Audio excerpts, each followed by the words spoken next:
주님께서는 제자들에게 기도를 가르치셨습니다. 주님께서 제자들이 보는 곳에서 그리고 많은 사람들 앞에서 많은 기적과 능력을 보이셨습니다. 주님께서 행하신 이적들, 주님께서 행하신 능력은 역사상의 어떤 자도 그 비슷한 모습을 찾아볼 수 없을 아주 놀랍고 위대한 기적이었고 너무나 놀라운 능력이었습니다. 하지만 주님께서 그토록 많은 기적과 능력을 행하셨으나 실제로 주님께서 제자들에게 모범을 보이시고 또 가르치시고 또 심지어는 혼내기도 하셨던 것은 두 가지밖에 없었습니다. 이제 하나가 말씀이었죠. 주님께서는 구약의 기록을 풀어서 제자들에게 설명해 주셨고 또한 예수님 자기 자신에 대하여서 제자들에게 가르치셨습니다. 제자들에게 말씀을 풀어 가르치셨고 제자들이 그것을 깨닫지 못했을 때에 이 미련하다라고 하여 제자들을 책망하시기도 하셨습니다. 다른 하나가 있습니다. 다른 하나가 무엇이냐면 이제 기도입니다. 주님께서는 제자들에게 병을 고치는 능력이라든지 돌을 떡으로 만드는 능력이라든지 이런 초자연적 기적을 행하는 것을 예수님께서 자 이렇게 하면은 돌이 떡으로 바뀐다. 자 이렇게 하면은 네가 기도하면 병이 나을 거야. 이런 식의 능력이나 기적을 가르치지 않으셨습니다. 오히려 주님께서는 제자들에게 기도의 내용을 보이시고 가르치셨고 그 제자들을 데리고 가 기도하라 라고 명하셨고 기도하지 않을 때에 오히려 그 제자들을 책망하셨습니다. 그러니까 주님께서 정말로 제자들에게 보이시고 가르치시고 전하신 것, 정말로 제자들이 하기를 원하신 것은 바로 이 말씀과 기도, 이 두 가지라는 것이죠. 실제로 주님께서도 이 땅 위에서 늘 기도하셨습니다. 성경을 보면 주님께서 새벽에 기도하셨다라는 내용이 나옵니다. 주님께서는 복음을 전하실 때에도 이적을 베푸실 때에도 오병이어의 기적을 행하실 때에도 주님께서는 먼저 기도하셨습니다. 주님 앞에 너무나도 끔찍하고 고통스러운 그 고난, 십자가가 눈앞에 닥쳐왔을 때에도 주님께서는 기도하셨습니다. 하나님께 능력을 구하였으며 성령께서 그 기도에 응답하셔서 성령께서 도와주심으로 주님은 앞에 놓여져 있던 그 많은 일들을 감당하셨고 또 이를 통하여 우리에게 구원의 은총을 베풀어 주셨습니다. 주님도 기도로 사셨습니다. 기도로 힘을 얻으셨고 기도로 주의 뜻을 구하셨으며 기도로 맡겨진 사역을 감당해 나가셨습니다. 그러므로 여러분 우리가 주님을 닮는다. 주님을 본받는다. 그리고 우리가 주님의 제자다. 예수님을 나의 구주로 믿고 예수님을 따라 산다라고 할 때에 가장 분명한 표는 기도입니다. 주님께서 친히 직접 본을 보이며 가르치셨고 주님께서도 실제로 기도를 많이 하셨으니 주의 제자요, 주를 믿는 자요, 주를 닮기를 소원하는 자라면 기도하는 것이 마땅합니다. 기도가 아닌 다른 것으로 내가 예수를 믿는 자다. 자기 자신을 드러낼, 자기 자신을 확인할 거리가 그렇게 많지를 않습니다. 한 명의 신자가 있습니다. 그 한 명의 신자가 얼마나 경건한가, 그리고 그 한 명의 신자가 얼마나 믿음 위에 견고히 세워져 가고 있으며 하나님과 깊은 교제를 나누고 있는가를 살펴보려면 그의 기도를 살펴보면 됩니다. 우리 교회가 이제 오늘 오후에 정규 수련회도 하겠지만 개혁주의 신학이다라는 것을 우리가 배우고 있고 그것을 본받고 있고 그것을 따르려고 합니다. 우리 주보에도 있죠. 바른 신학, 바른 교회, 바른 생활. 이게 뭡니까? 그 개혁주의 교회론입니다. 그냥 개혁주의예요. 개혁주의가 어려운 게 아닙니다. 개혁주의가 우리에게 가르쳐주는 것이 무엇입니까? 사람의 힘으로는 할 수 없다라는 것이죠. 구원도 사람의 힘으로는 구원을 얻을 수가 없고 구원만이 아니라 이 땅을 살아가는 것조차도 자기 힘으로는 온전히 살아갈 수 없다. 이것을 우리에게 가르쳐줍니다. 성경을 읽다 보면 우리의 모습이 보이고 개혁주의 신학을 배우다 보면 우리의 모습이 보이는데 거기에서 드러나 보이는 우리의 모습은 너무나도 연약하고 부족하고 넘어지기 쉬운 존재라는 것입니다. 여러분 아기들이 넘어지면 어떻게 할까요? 아프죠? 그렇지. 웁니다. 애들은 넘어지면 웁니다. 왜 울까요? 엄마 아빠 빨리 나 좀 일으켜줘. 엄마 아빠 빨리 나 좀 안아줘. 엄마 아빠 빨리 날 좀 어떻게 해줘. 내 힘으로는 일어날 수가 없어. 왜 젖먹이들이 밤에 새벽 1시건 2시건 상관없이 울어 제낄까요? 엄마가 지금 나에게 젖을 주지 않으면 내가 지금 살 수 없기 때문입니다. 개혁주의 신학은 성경에서 말하는 우리의 본 모습은 바로 이걸 깨닫게 하는 겁니다. 하나님이 없으면, 하나님의 은혜가 아니면 구원도, 이 땅을 살아가는 것도 살아갈 수 없음을 우리에게 알려줍니다. 그러면 어떻게 해야 될까요? 내 힘으로 구원받을 수 없고 내 힘으로 살아갈 수 없음을 깨달은 자라면 주를 향하여 손을 벌려 그 은혜를 구하지 않을 수가 없습니다. 주를 향하여 엎드려 그 은혜를 구하지 않을 수가 없어요. 그 은혜를 구하는 것이 무엇입니까, 여러분? 기도입니다. 기도예요. 기도를 하지 않을 수가 없는 것입니다.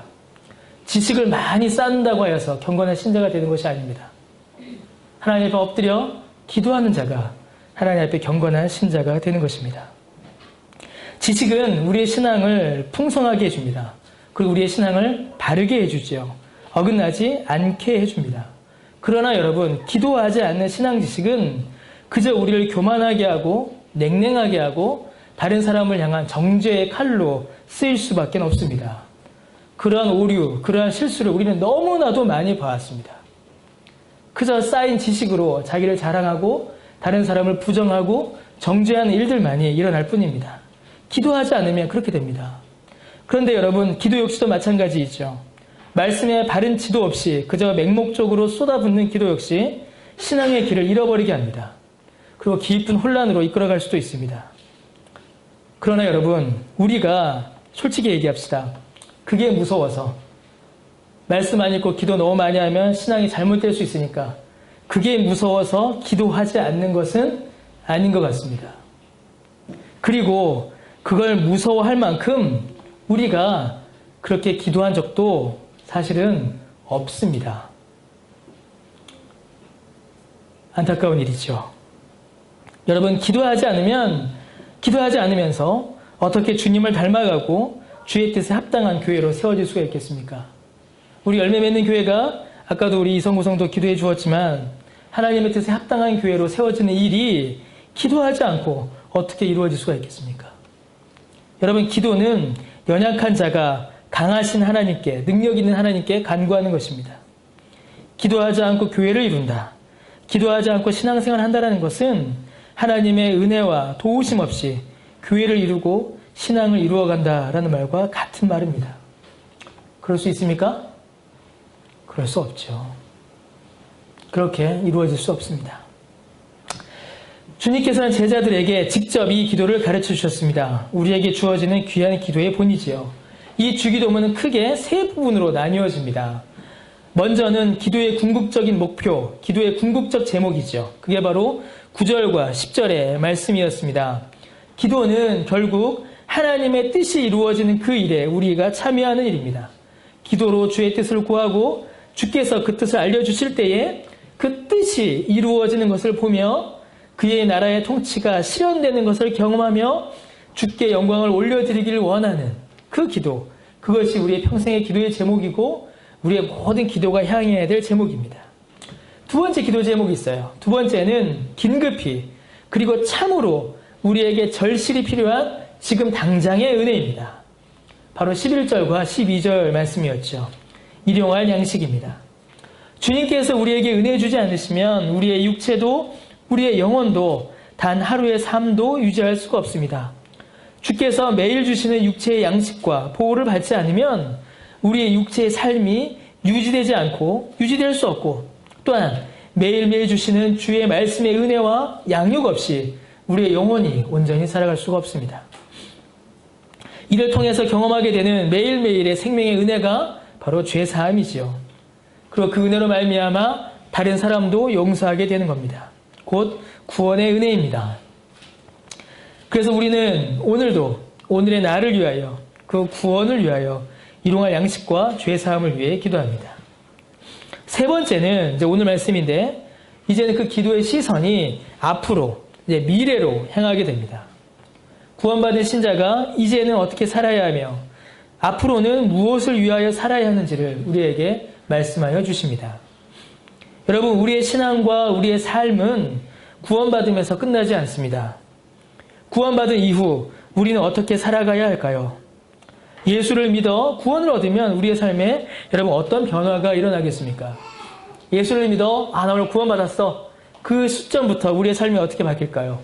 아니면 저 겉으로 드러나 보이는 표인 세례를 받으면 그때부터 우리의 삶에 어떤 변화가 일어날까요?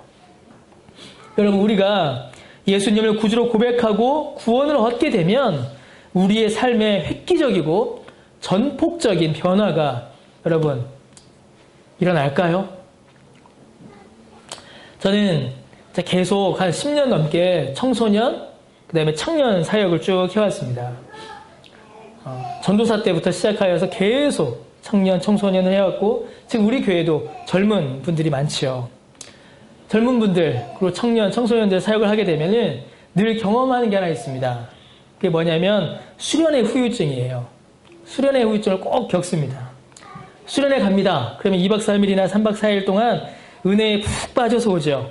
말씀도 특별하니 좋고 집회도 좋고 찬양도 특별하고 기도회도 특별합니다. 뜨겁게 기도해요. 수련회 가면 다들 마음이 어떻게 돼요? 다들 좀 착해지죠? 안 그랬습니까 여러분? 수련회 가면 조금 착해져요. 그래서 갑자기 사람들과도 친해지고 다 좋고 행복합니다. 교회 수련회니까 서로 조금씩 조심하는 것도 있고 가식이라도 사랑을 베풀려고 하죠. 그래서 수련회 기간 동안에 참 많은 은혜를 받고 옵니다. 많은 은혜를 경험하게 되고 많은 감동을 겪게 되고 또 결단도 하게 되죠. 이제 배운 말씀을 따라 내가 새롭게 살아가리라. 새로운 믿음으로 살아가리라. 그런데 여러분 다 겪어서 아실 겁니다.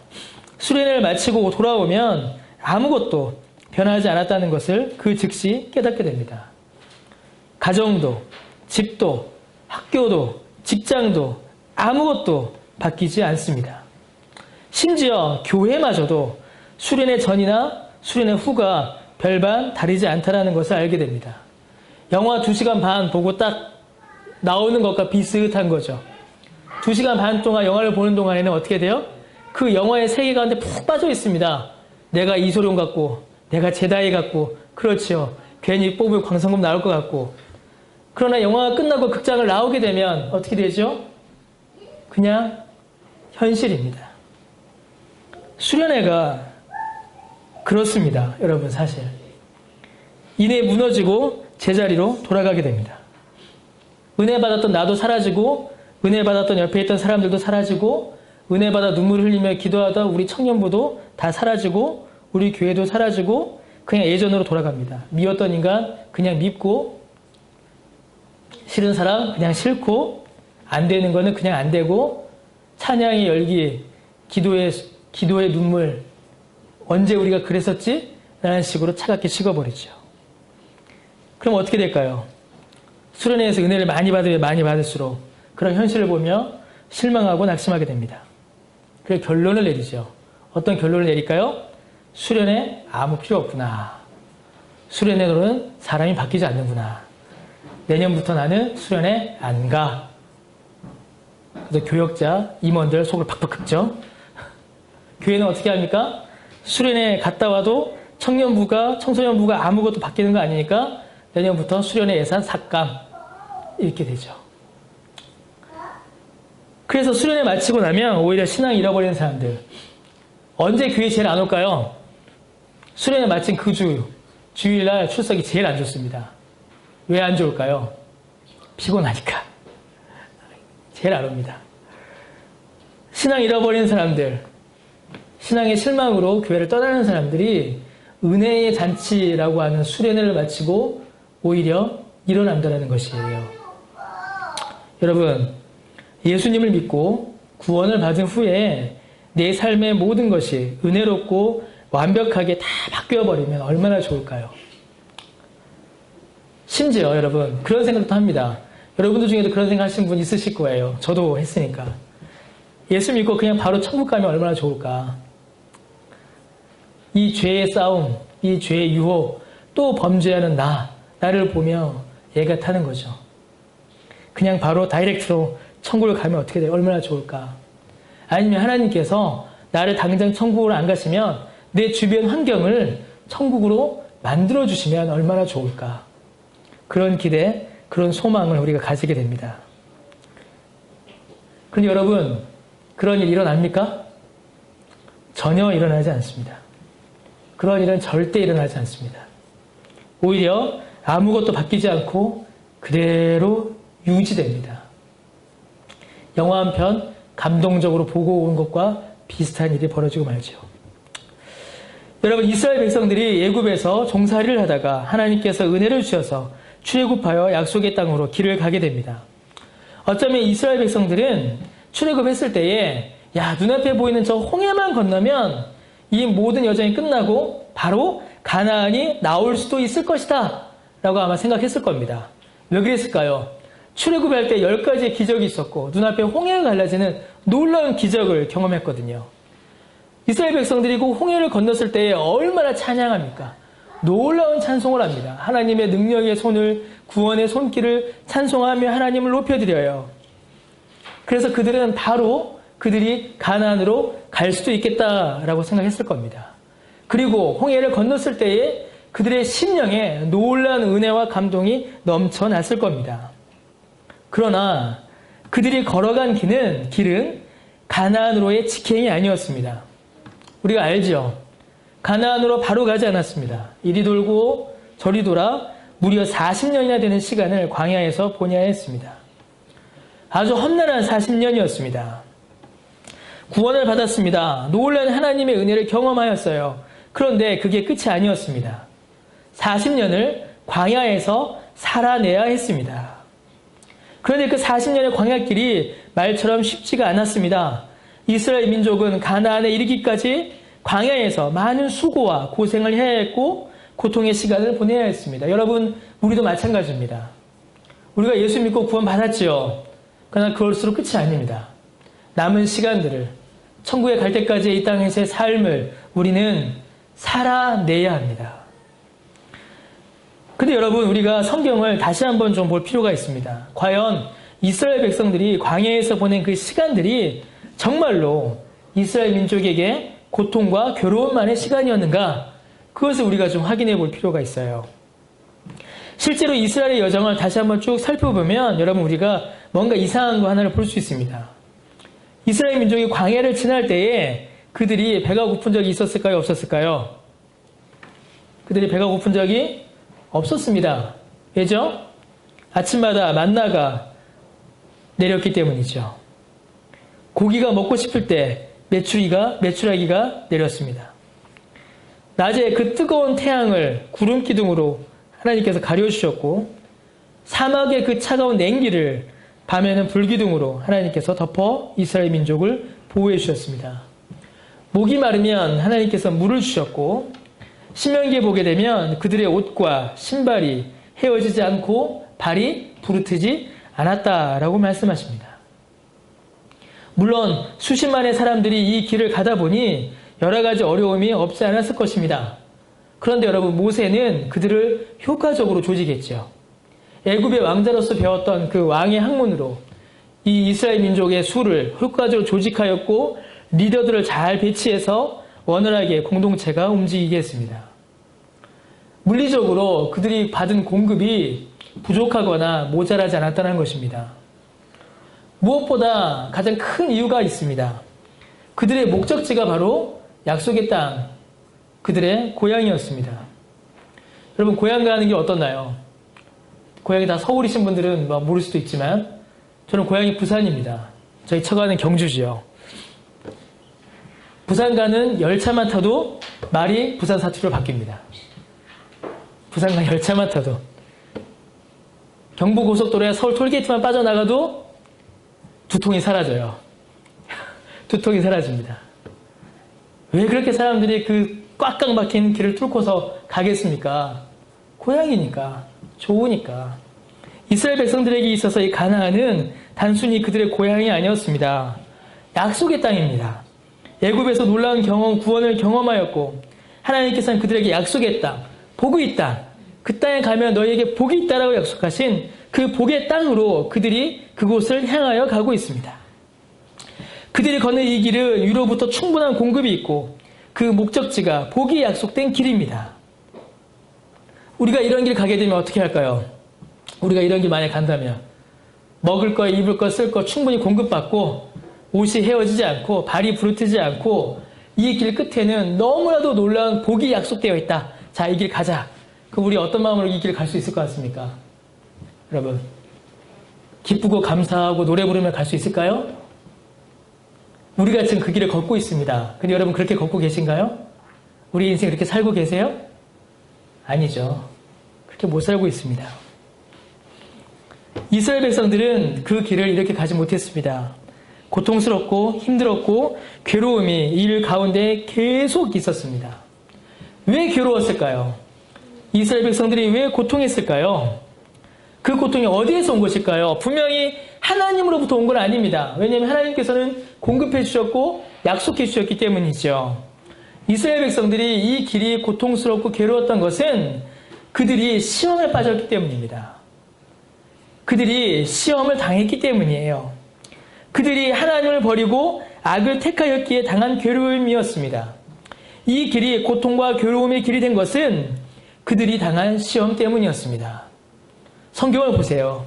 이스라엘이 심판받고 이스라엘이 혼나고 이스라엘이 죽는 일은 전부 그들의 죄 때문이었습니다.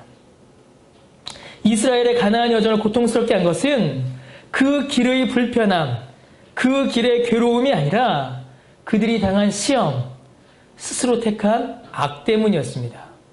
그래서 주님께서 뭐라고 기도하라고 하십니까? 시험에 들게 하지 마시옵고 악에서 구원하소서. 이렇게 기도하라고 가르치시는 겁니다. 여러분, 우리의 인생길도 이와 마찬가지이기 때문이에요. 우리가 받은 구원의 은혜는 이스라엘 민족이 출애굽하면서 받은 것과는 비교할 수 없을 정도로 놀랍고 위대한 것입니다. 출애굽 사건 전체는 우리가 받은 구원을 미리 보여주는 예표 정도에 불과합니다. 완전한 죽음과 심판에 있던 우리가 영원한 생명을 얻었어요. 하나님이신 예수 그리스도가 우리를 위해 이 구속을 이루어 주셨습니다. 출애굽은 예굽이었지만 우리는 사망에서 구원받았고, 출애굽은 어린 양 한 마리가 죽었지만 우리는 우리를 위하여 예수 그리스도가 죽으셨습니다. 출애굽은 가나안 땅을 약속하여 주셨지만 우리에게는 영원한 천국을 약속해 주셨지요. 비교할 수 없을 정도의 큰 은혜를 받아 누리고 있습니다. 그러면 우리가 살아가는 이 길은 어떨까요? 이스라엘 민족이 광야에서 받은 그 공급과는 비교할 수 없는 공급을, 비교할 수 없는 은혜를 우리는 우리의 인생길 가운데 받고 있습니다. 그 은혜를 우리는 누리고 있어요. 그러나 우리가 깨닫지를 못하죠. 여러분, 우리도 구원받은 이후에 인생의 길을 걸어가야 합니다. 예수님만 믿으면 바로 그 다음날부터 모든 문제가 해결되고 내 믿음이 어떤 의심과 불안도 없이 완벽해지며 내 안에 일어나는 죄의 습관들과 생각들이 싹 사라지고 주변에 나를 유혹하는 모든 환경들이 사라지거나 바뀌고, 그러면 얼마나 좋겠어요. 유혹을 쫓아가고 죄를 사랑하던 그 모든 마음의 생각들이 예수 믿은 그 다음날 내 안에서 완전히 사라져버리고 성경 읽는 게 너무 기쁘고 예배하는 일이 너무 즐겁고 그런 마음으로 내 마음에 가득 차버리면 얼마나 좋겠습니까? 세상을 사랑하는 마음은 사라져버리고 하나님을 사랑하는 마음으로만 내 심령에 가득 차면 얼마나 좋겠어요. 그러나 그런 일이 일어나질 않습니다. 바뀌질 않아요. 그 모습으로 우리는 인생길을 걸어가야 합니다.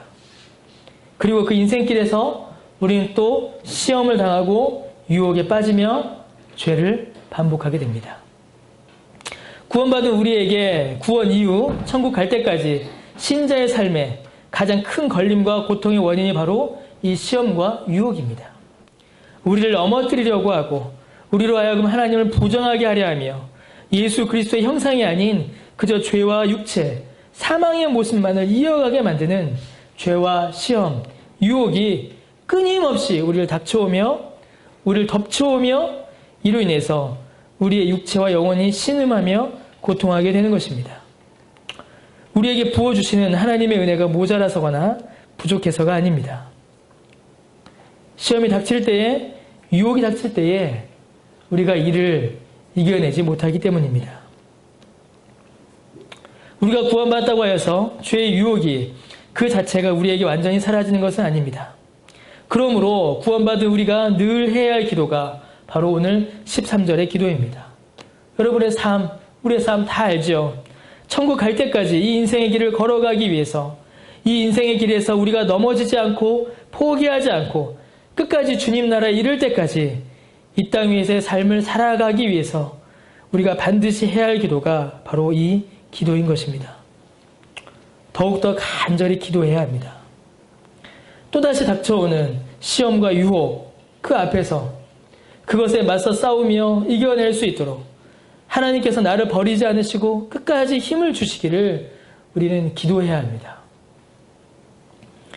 신자의 삶은 죄와 유혹이 완전히 사라지는 것이 아닙니다. 예전에 나를 유혹하던 세상 것들이 다 사라지고 그것을 좋아하던 내 마음이 순식간에 바뀌는 것이 아닙니다. 죄와 유혹을 대하는 내 자세가 바뀌는 것입니다. 신자의 삶은 죄와 유혹이 전혀 없는, 전혀 경험하지도 일어나지도 않는 그런 삶이 아니라 죄와 유혹이 닥쳐 있을 때에 그것을 이겨내는 삶입니다. 그것에 대하여 저항하는 삶이고 그것에 대항하여 싸워가는 삶입니다. 어떻게 여러분 이 죄와 시험을 이겨낼 수가 있을까요? 우리가 죄를 이길 때에 무엇을 의지하여 이 죄를 과연 우리가 이겨낼 수가 있을까요? 항상 그렇지만 오늘 더 저희 빈자리가 마음이 아프네요. 오늘 더 마음이 아파요. 우리에게 닥쳐오는 이 시험, 우리에게 닥쳐오는 유혹, 그리고 우리가 천국 갈 때까지 싸워야 하는 이 싸움, 죄와 유혹과 시험을 이겨낸 이 싸움, 우리가 어떻게 이겨낼 수가 있겠습니까? 존 오웬이라는 청교도가 쓴 그 죄 죽이기라는 책이 있습니다. 그 책의 마지막 결론 부분에 죄 죽임을 위한 실제적 지침을 우리에게 알려줍니다. 그 첫 번째가 죄를 죽이기 위해 그리스도를 믿는 믿음을 활용하라 라고 이렇게 설명합니다. 여러분 아마 주반에 제가 더 적어놨을 겁니다. 죄를 죽이기 위해서는 무엇보다 먼저 그리스도를 믿는 믿음의 능력을 활용해야 합니다. 그리스도의 피는 죄로 인해 병든 영혼에게 최고의 특효약입니다. 그리스도의 피 안에 사십시오. 그러면 원수를 죽일 수 있습니다. 아니, 하나님의 선하신 섭리를 통해 우리 발 앞에 욕심이 죽어있는 것을 생생히 보게 될 것입니다. 이렇게 존 오웬이 써놨습니다. 이 말이 무슨 말일까요? 그리스도를 믿는 믿음이 어떻게 죄를 죽이는 일의 가장 큰 능력이 될 수 있을까요? 여러분, 왜냐하면 주님께서 우리와 같이 되셨기 때문입니다. 주님께서 우리와 같이 되셨을 때에, 주님께서 우리와 같은 몸을 가졌을 때에 주께서 큰 시험을 당하셨으며 그 상태에서 그 시험을 이겨내셨기 때문입니다. 마태복음 4장을 보면 주님께서 광야에서 40일을 줄이신 후에 마귀에게 시험 받으신 사건이 나타납니다. 그래서 어떻게 해야 되죠? 마귀가 예수님을 시험합니다. 돌을 떡이 되게 해라. 또 배고프지? 돌 떡으로 만들어봐. 자, 높은 성에서 뛰어내려봐. 천사들이 보호하는 거 한번 보자. 자, 나에게 경배해봐. 그러면 천하 만국의 영광을 다 너에게 줄게. 먹은직도 하고 보암직도 하고 지혜롭게 할 만큼 탐스럽기도 한 이 세 가지의 시험을 주님께서 당하십니다. 아담과 하와가 당한 시험과 동일한 것이지요. 그런데 주님께서는 이 모든 시험을 다 이겨내십니다. 여러분, 주님께서 광야에서 이 시험을 이기신 이 이김이 우리에게 어떤 의미를 가질까요? 우리와 상관없는 일일까요? 그렇지 않습니다. 히브리서 2장 17절에 그러므로 그가 범사에 그는 예수님이죠. 형제들과 같이 되심이 마땅하도다. 이는 하나님의 일에 자비하고 신실한 대제사장이 되어 백성의 죄를 속량하려 하심이라. 히브리서 2장 18절에 그가 시험을 받아 고난을 당하셨은즉 뭐라고요? 시험 받는 자들을 능히 도우실 수 있다. 예수님도 시험을 당하셨기 때문에 시험 받는 우리를 주님이 외면하지 않으신다는 겁니다. 우리를 도우신다는 것이에요. 왜요? 주님도 동일한 시험을 당하셨기 때문입니다. 히브리서 4장 14절에 그러므로 우리에게 큰 대제사장이 계시니 승천하시니 곧 하나님의 아들 예수시라. 우리가 믿는 도리를 굳게 잡을지어다. 우리에게 있는 대제사장은 뭐라고 되어 있습니까? 우리의 연약함을 동정하지 못하실 이가 아니요 모든 일에 우리와 똑같이 시험을 받으신 이로되 그는 죄가 없으시다. 그러므로 우리는 긍휼하심을 받고 때를 따라 돕는 은혜를 얻기 위하여 은혜의 보좌 앞에 담대히 나아가자. 예수님께서 우리의 연약함을 동정하신다는 겁니다. 우리의 유혹당함을, 우리의 시험에 걸려 넘어짐을 주님께서 동정하신다는 것이에요. 주님께서 불쌍히 여기신다는 겁니다. 여러분에게 닥치는 시험과 유혹, 주님께서 다 아시고 여러분이 시험과 유혹 당할 때에 주님께서 여러분을, 우리를 불쌍히 여기신다는 것이에요. 베드로전서 2장 21절에 뭐라고 되어 있습니까? 이를 위하여 우리가 부르심을 받았으니 그리스도도 너희를 위하여 고난을 받으사 너희에게 본을 끼쳐 어떻게 해요? 그 자취를 따라오게 하려 하셨느니라.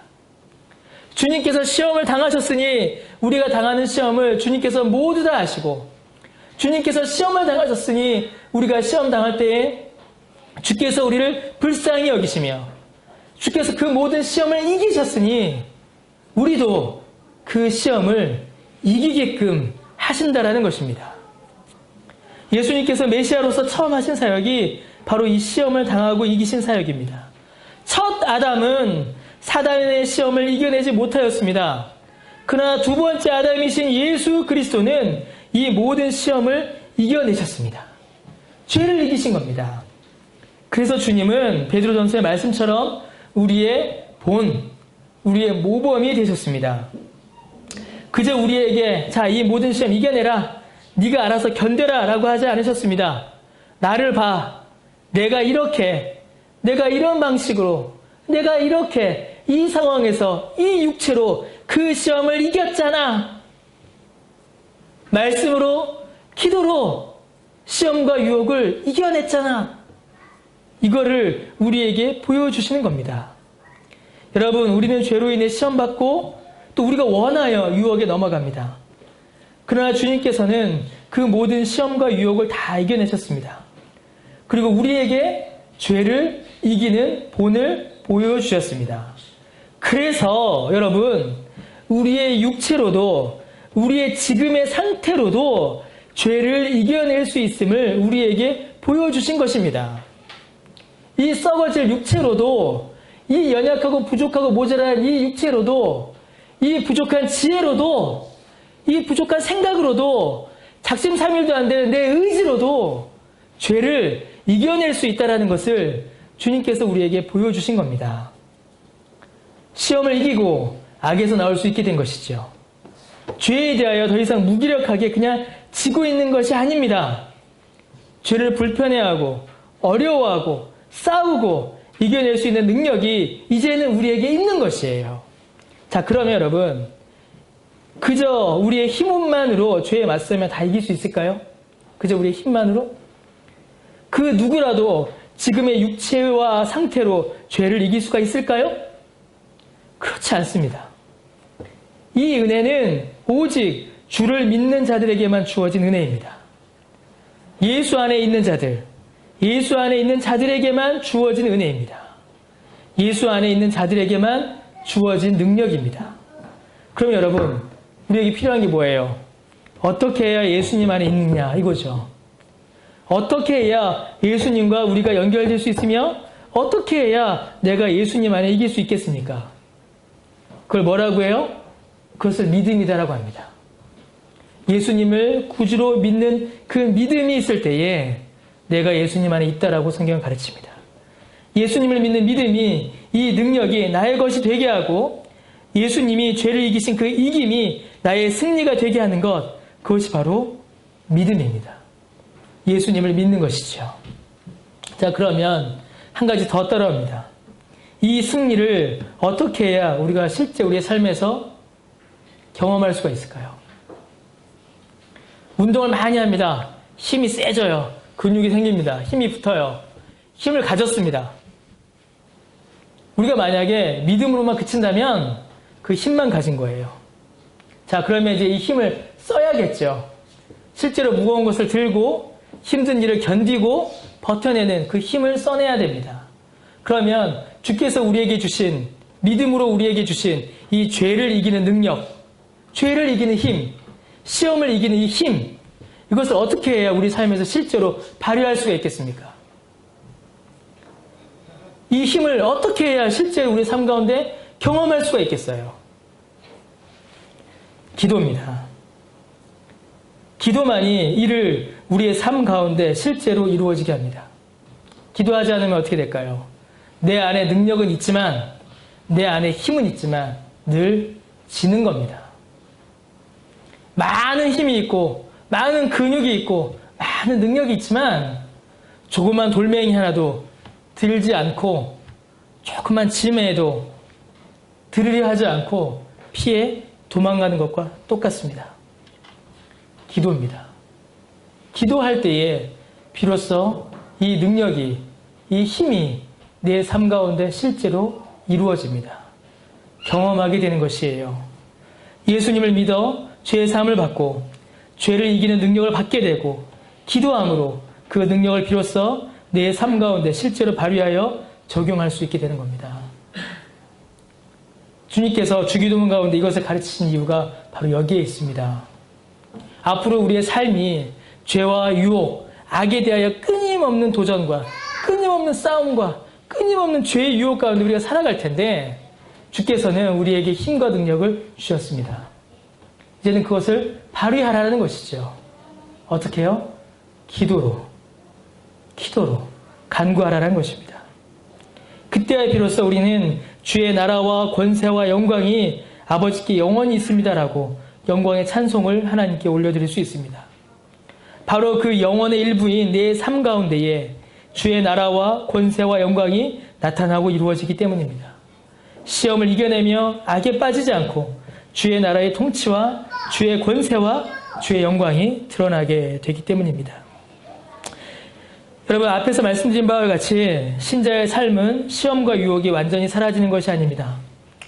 어떤 육체의 정욕도, 욕심도, 미혹도, 미움도 다 사라져서 완전 무결한 삶으로 이렇게 바뀌는 것이 아닙니다. 그러니까 다른 종교와는 다르죠. 다른 종교는 어떻게 돼요? 오랜 시간 돌을 닦으면 어떻게 됩니까? 도통하죠, 도통. 그래서 대순진리교에서는 돌을 깨달은 사람을 가리켜서 견성도인이라고 합니다. 돌을 다 알았다는 거죠. 돌을 다 봤다는 것이에요. 도통하면 어떻게 됩니까? 욕심도, 죄도, 미움도 다 사라진다. 그래서 아주 높은 차원의 사람으로 바뀐다. 이렇게 가르칩니다.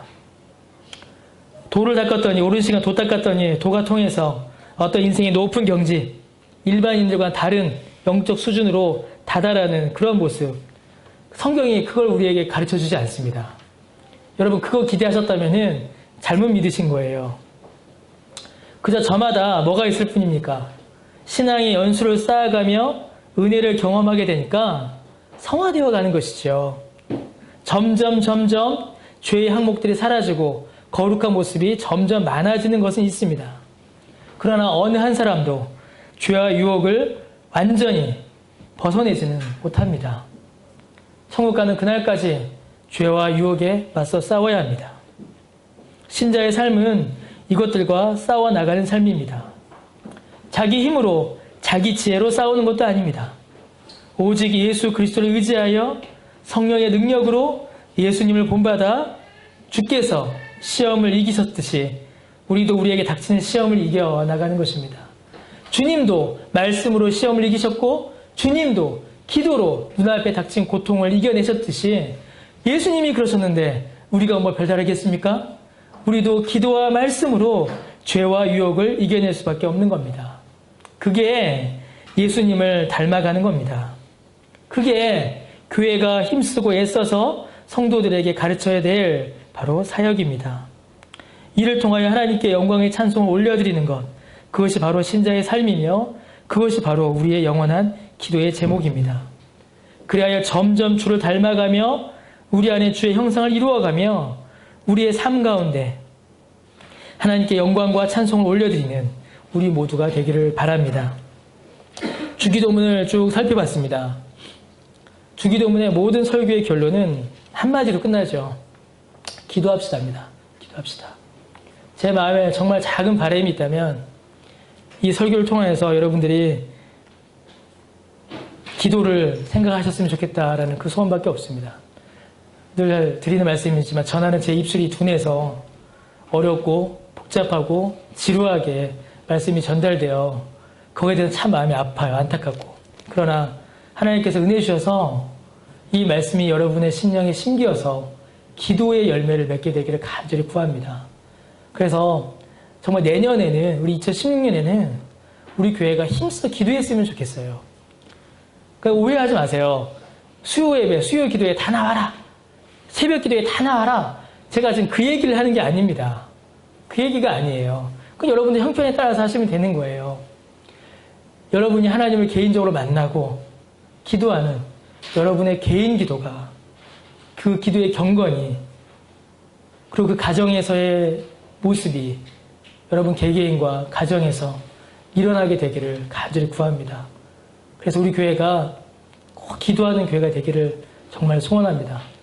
함께 마음 모아서 기도하고 함께 뜻을 모아서 기도하고 또 개개인이 기도하여 그 기도의 열매가 모이는 그런 우리에게 교회가 되기를 바라고, 여러분의 삶이 되기를 바라고, 그것이 이제 2016년을 바라보며 제가 우리 교회를 향하여서 가지는 기도의 제목입니다. 여러분 같이 또 기도하시고 기도의 은혜를 경험하시는 저 여러분 되시기를 바랍니다. 기도하겠습니다. 하나님 은혜를